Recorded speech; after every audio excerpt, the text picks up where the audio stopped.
Hello friends, মই সঞ্জয় আৰু আপোনালোকৰ মাজত লৈ আহিছো আসাম পলিটেকনিকৰ বাবে ৰসায়ন বিজ্ঞান অৰ্থাৎ কেমিষ্ট্ৰি অতি গুৰুত্বপূৰ্ণ MCQ questions. So friends, ভিডিওটো ভাল লাগিলে মোৰ চেনেলটো সাবস্ক্ৰাইব কৰিব আৰু লাইক শেয়াৰ কমেন্ট কৰিবলৈ নাপাহৰিব. সব ভিডিওটো শেষলৈ চাই থকাৰ বাবে ধন্যবাদ. Number 1, কোনটো ধাতু দহন কৰিলে উজ্জ্বল বগা শিখা উৎপন্ন হয়? So answer হৈছে number A, magnesium. Number 2, আটাইতকৈ সক্ৰিয় ধাতু বুলি কোনটো ধাতুক জনা যায়? So answer হৈছে number C, sodium. Number 3, nitric এচিডৰ লগত ধাতুৰ বিক্ৰিয়া ঘটালে হাইড্ৰজেন গেছ নোলোৱাৰ কাৰণ কি? So answer হৈছে number A, জাৰক পদাৰ্থ.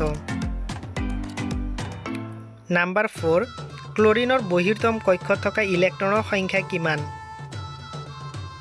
So answer হৈছে number D, 7. Number 5, ধাতুৰ পৰা অধাতুলৈ ইলেক্ট্ৰন স্থানান্তৰৰ ফলত সৃষ্টি হোৱা যৌগ কি বোলা হয়? So answer হৈছে number A, আয়নীয় যৌগ. Number 6, অতিৰিক্ত বায়ুৰ উপস্থিতিত উচ্চ তাপত উত্তপ্ত কৰি সালফাইড আকৰক ধাতব অক্সাইডলৈ ৰূপান্তৰ কৰা পদ্ধতি কি বোলা হয়? So answer হৈছে number B, তাপজাৰণ.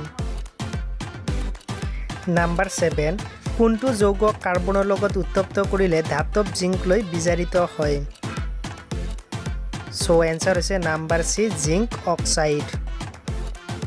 Number 8, হেমেকা বায়ুৰ সংস্পৰ্শত বহু সময় আইৰণ অৰ্থাৎ লো থৈ দিলে ইয়াৰ ওপৰত ৰঙচুৱা মুগা বৰণৰ পাতল তৰপ পৰে, ইয়াক কি বোলা হয়?